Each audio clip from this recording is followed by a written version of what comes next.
Camilla met today some of the members of the Rifles Regiment who took part in the funeral of Prince Philip.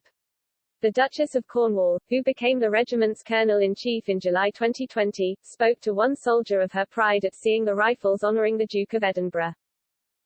She said, "You all looked perfect. I felt very proud to be part of it." For her visit, Camilla donned a green coat with a brooch shaped as the badge of the Rifles. During her visit to the 5th Battalion, Camilla also met riflemen who recently returned from a deployment to Estonia. At Ward Barracks, the Duchess presented the riflemen with long service and good conduct awards, thanking them for their service. Camilla was passed on this honorary military title by the Duke of Edinburgh himself. Despite retiring from royal duties in August 2017, in July 2020 Prince Philip stepped out of Windsor Castle to take part in what became his last ever royal engagement. During the ceremony taking place in the quadrangle at Windsor Castle, Prince Philip met Assistant Colonel Commandant, Major General Tom Coppinger-Symes, and a few members of the Rifles. After chatting and joking with them, he was given the salute by the officers and thanked for his decades-long service as Colonel-in-Chief.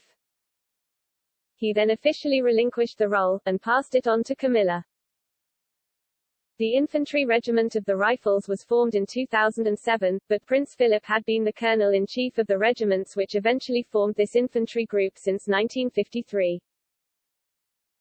The Rifles were one of the several regiments to be represented at the funeral of the Duke of Edinburgh taking place on April 17. Members of the Welsh Guards, of which Prince Philip was honorary colonel until 1975, also attended the funeral procession.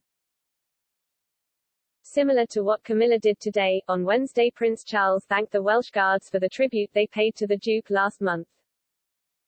The Prince of Wales, who followed in his father's footsteps and became colonel of the regiment, said during his visit at Combermere Barracks in Windsor, "I was so enormously proud of those of you who formed part of the complement during my father's funeral recently."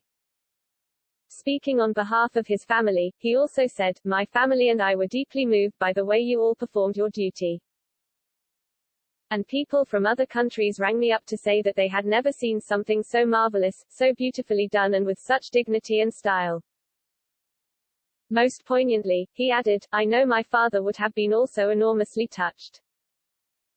Prince Philip died peacefully during the morning of April 9, Buckingham Palace sadly announced. While the palace declined to provide further details, the death certificate revealed the Duke died of old age. This description suggests there was no other identifiable disease or injury that contributed to the death but a slow and gradual decline in health given by the advanced age of Prince Philip. His passing was certified by Sir Hugh Thomas, the head of the Royal Medical Household, who was knighted earlier this year. The Duke of Edinburgh planned much of his funeral himself over the past decade. However, the Queen had to slightly modify the plans in place to adapt the funeral procession and service to the current government regulations aiming to curb the spread of COVID-19.